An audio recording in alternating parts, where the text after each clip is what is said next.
Alahai Komo, tolong doakan suami saya.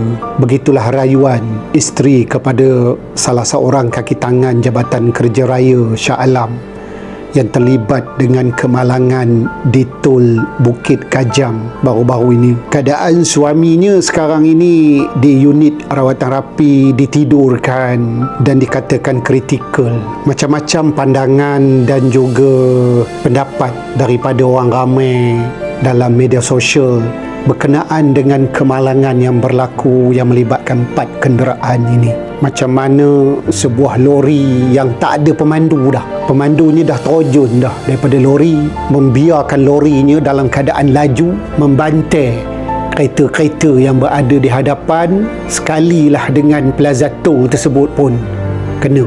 Dan lagi menyedihkan, bayi yang dikatakan keluarga ini dah menunggu hampir 14 tahun untuk mendapatkan seorang anak, tapi anaknya pergi selama-lamanya angkara kemalangan ini. Jadi bila kita tengok balik, banyak kisah-kisah sedih berlaku, rentetan daripada kemalangan yang terjadi.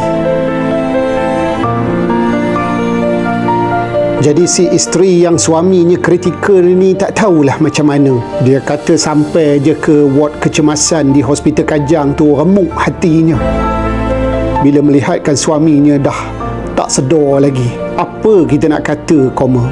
Cuma teman nak kupaslah sikit daripada insiden ini. Kita dapat maklum bahawa lori tersebut bergerak tanpa pemandu. Pemandu dah terjun. Ngapa agaknya pemandu tersebut terjun pula daripada lori itu? Dia yang terjun tu pun sangat berisiko. Jadi apa yang berlaku tu, tindakan dia terjun itu sebenarnya adalah hasil daripada ancaman ekstrim. Benda insiden ini kita panggil mungkin memberi ancaman kepada dia. Ancaman dalam bentuk yang begitu ekstrim. Jadi dia terjun. Kenapa dia terjun?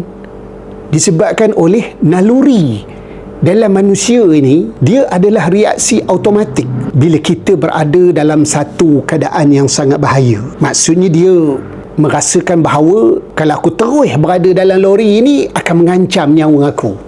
Baik aku terjun. Satu sistem yang dipanggil fight or flight. Nak lawan ke nak lari, tanpa sempat untuk berfikir panjang. Jadi tengok pada orangnya jugalah. Orang ini merasakan bahawa dengan terjun tu sajalah satu-satunya cara untuk dia menyelamatkan diri. Dia dah tak fikir, dah apa jadi-jadilah. Maksudnya pada ketika itu dia dah tak sempat nak fikir, dah apa akan jadi pada orang lain. Dia hanya fikir diri dia je. Jadi apa sebenarnya yang boleh dibuatlah kepada pemandu-pemandu khususnya kenderaan berat ni? Diorang ini kena diberikan pendedahan kepada kemahiran menghadapi krisis dan keadaan-keadaan kecemasan seperti ini. Paling tidak demo ni diajar untuk bertenang dalam keadaan ancaman yang ekstrim ini.